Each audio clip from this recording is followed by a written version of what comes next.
La caída del muro de Berlín, el 9 de noviembre de 1989, pasó a los libros de historia como resultado de unas protestas civiles pacíficas de larga duración. Sin embargo, el testigo contemporáneo Michael Volsky describe la caída del muro como un movimiento estratégico planeado por las fuerzas detrás de una cortina de humo. Basándose en su propia experiencia y en una minuciosa investigación, Michael Volsky describe una transformación selectiva de la sociedad desde el comienzo de la Revolución de Octubre en 1917 hasta nuestros días. Trabajó para el comercio exterior de la RDA en la década de 1980, por lo que tenía contactos internacionales a niveles directivos en el este y el oeste. Se topó con incoherencias en torno a la historia de la caída del muro de Berlín. En el curso de su investigación, Volsky se sorprendió al descubrir que determinados directivos, tanto en Occidente como en Oriente, conocían de antemano la caída del muro. Su investigación reveló un panorama completamente distinto al que nos enseñan los libros de historia.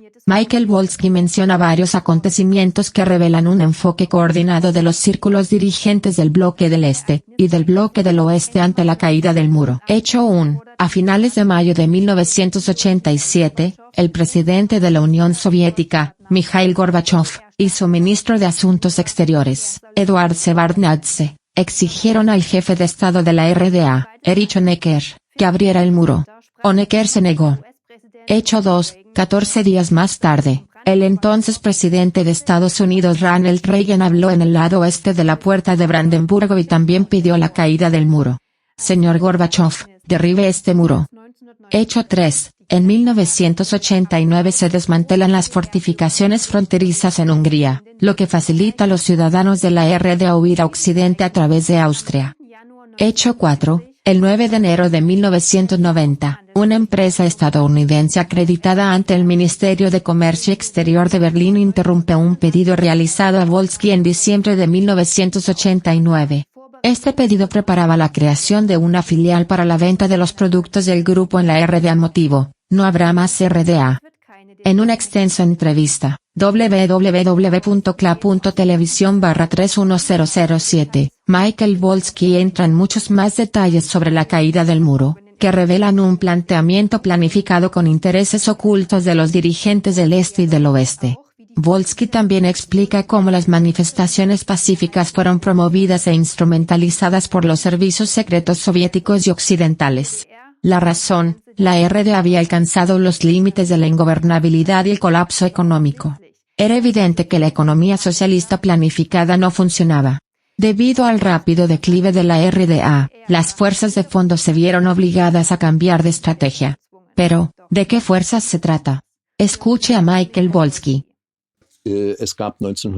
Hubo la Revolución de Octubre en 1917, y mientras tanto ha habido varios libros, especialmente de los Estados Unidos, donde la conexión entre Wall Street y la revolución bolchevique se ha descrito con gran detalle, aquí por ejemplo por Anthony Saturn, y donde también se describía cómo Trotsky y Lenin viajaron a Petrogrado con medios financieros, uno proporcionado por los fundadores de la Reserva Federal, y el otro por las fuerzas de defensa alemanas, para instigar allí esta revolución.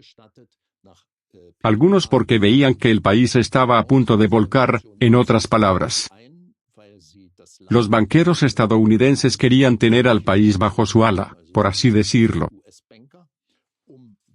Y entonces los americanos establecieron a un hombre que ya conocía a Lenin, que hizo los primeros contratos con Lenin, que era Armand Hammer. Y hasta su muerte en 1990, poco antes de morir, fue el enlace de la capital estadounidense con el Politburó. Y todos estos grandes proyectos de importación de la Unión Soviética de plantas, centrales hidroeléctricas, pero también el acuerdo tierra y arrendamiento durante la Segunda Guerra Mundial se concluyeron bajo su égida, por así decirlo. Por cierto, Armand Hammer ha sido multimillonario a lo largo de los años. Su padre fue el fundador del Partido Comunista. el cofundador del Partido Comunista de Estados Unidos y, por supuesto, también recibió la Orden de Lenin. Queridos espectadores, esto hay que digerirlo.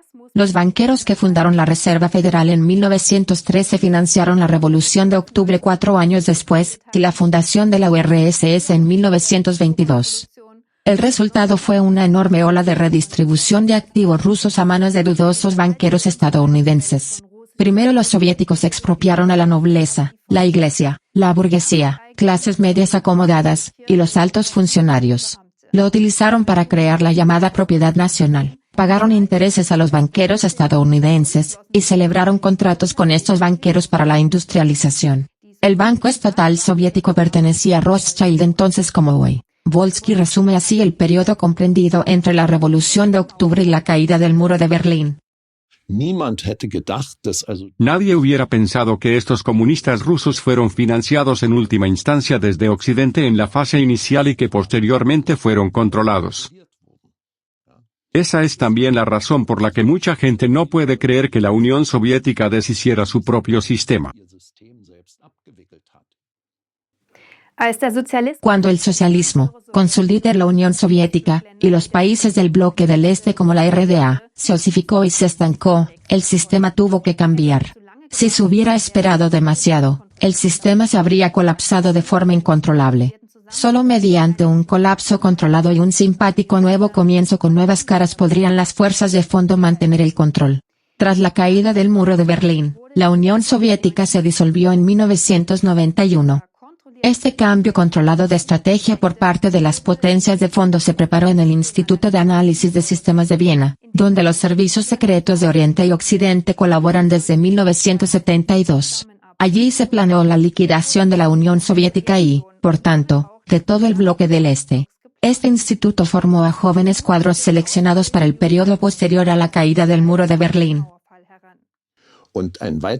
Y otro punto es que cerca de Viena se fundó un instituto conjunto con los estadounidenses para la liquidación de la Unión Soviética, donde se formó entonces a personal político para el periodo posterior a la perestroika a partir de 1982. En otras palabras, hay nombres como Chubais, Weisselberg, Arwen, etc., que se formaron allí y luego participaron en la privatización de la propiedad pública, la propiedad estatal, al final de la perestroika. Y estamos hablando de multimillonarios u oligarcas. Y los oligarcas de Occidente, los oligarcas financieros, también estaban implicados. Y habían escogido los trozos de filete en la industria de materias primas. Y Jodorkovsky es un ejemplo, Abramovich es un ejemplo, que han recibido préstamos de Occidente, compromisos de préstamo, desde 1988.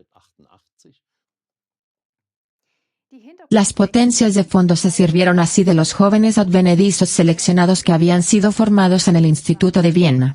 Con la ayuda de financieros occidentales, se colocaron en posición de apoderarse de la riqueza nacional de la Unión Soviética. Hombres como Roman Abramovich fueron capaces de convertir $100 millones en la locura de $13.500 millones de beneficio redistribuyendo la riqueza del pueblo en Rusia, por ejemplo. Y lo que experimentamos entonces fue que surgió la casta oligárquica, y este Politburó y el partido con todas sus estructuras desaparecieron de golpe. Y la lucha de clases que teníamos entonces mutó en lucha climática. Y las cosas con las que nos están empañando, hasta 1990 en el bloque del Este se llamaba Partido de la Clase Obrera. Lucha de clases, proletarios de todos los países unidos. Todas esas palabras vacías, que ahora han sido sustituidas por otras palabras vacías. Conclusión intermedia, la caída del Muro de Berlín, y la disolución de la Unión Soviética fueron, pues, cuidadosamente planificadas y ejecutadas mediante un control selectivo. El Instituto de Viena aportó los conocimientos técnicos, es decir, la nueva ideología de la escasez de recursos y la protección del clima, y los grandes bancos, el dinero. Esta apropiación de la riqueza nacional para los bolsillos de unos pocos sigue produciéndose hoy en día. Solo han cambiado las consignas. La lucha de clases se ha convertido en la lucha por el clima. Según Volsky en esta entrevista, los mismos grupos de personas se benefician de las numerosas medidas de protección del clima. Sí, y eso nos lleva a los objetivos que se fijaron en la Unión Soviética en 1966. El primer objetivo era dejar que Occidente creciera en él. Y el segundo objetivo era ganar dinero con el clima. Y eso es lo que ocurrió. Así que ahora estos impuestos sobre el CO2, los nuevos sistemas de calefacción, el 40% de la gente en Alemania es propietaria de su casa. Y no sé cuántos de ellos podrán permitirse un nuevo sistema de calefacción. Y entonces las famosas BlackRocks y empresas similares probablemente se plantarán allí y dirán, vale, entonces lo compraremos a la masa de la quiebra. De una venta forzosa. Schlussfazit. Conclusión, en resumen, podemos decir que los círculos de las altas finanzas que se esconden tras la cortina de humo están ampliando su riqueza e influencia con cada convulsión histórica. Los acontecimientos superficiales como la Revolución de Octubre, el surgimiento del sistema de lucha de clases, y el colapso del bloque del Este resultan ser un modelo de negocio, y pasos hacia el establecimiento de un régimen totalitario global. Hoy se persigue la misma agenda bajo el disfraz de la llamada lucha contra el cambio climático o protección del clima. La protección del medio ambiente es una necesidad urgente, pero no puede esperarse de estos especuladores de la crisis.